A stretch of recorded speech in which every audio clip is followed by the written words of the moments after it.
আমি যদি শক্তিশালী যুবক থাকতাম, আমি আপনার কওমের লোকেরা আপনাকে যখন বের করে দেবে তখন আমি আপনাকে সাহায্য করব।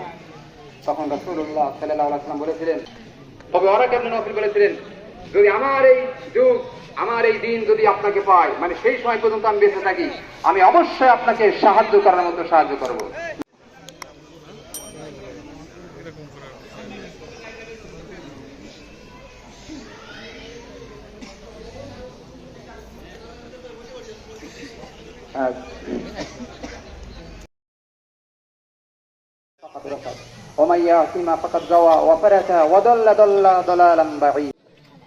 এই দোয়া আল্লাহ নবী করতেন, আমরা কেউ করেছি কিনা জানি না। তবে আল্লাহ সুবহানাহু ওয়া তাআলা আমাদেরকে রমজানের রোজা পর্যন্ত পৌঁছে দিয়েছেন এবং আমরা এখানে যারা উপস্থিত আছি আলহামদুলিল্লাহ সুস্থতার সঙ্গে রোজা পালন করতে সক্ষম হয়েছি। সকলে পড়ি।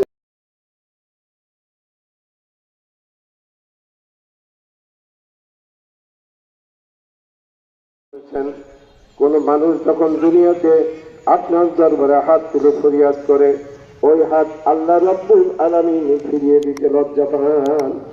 সেই ভরসা নিয়ে, সেই আশা নিয়ে আপনার দরবারে হাত তুলেছি। আল্লাহ, আপনার নাম গাফুরুর রহিম, আপনি লা তাকনাতু মিন রাহমাতিল্লাহ, এই কথা বলে আমাদেরকে অভয় দিয়েছেন, আল্লাহ সান্ত্বনা দিয়েছেন। অসংখ্য গুনার বোঝা নিয়ে আপনার দরবারে হাত তুলেছি।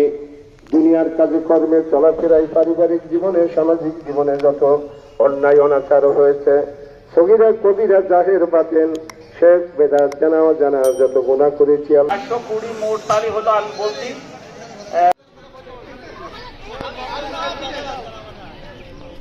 আর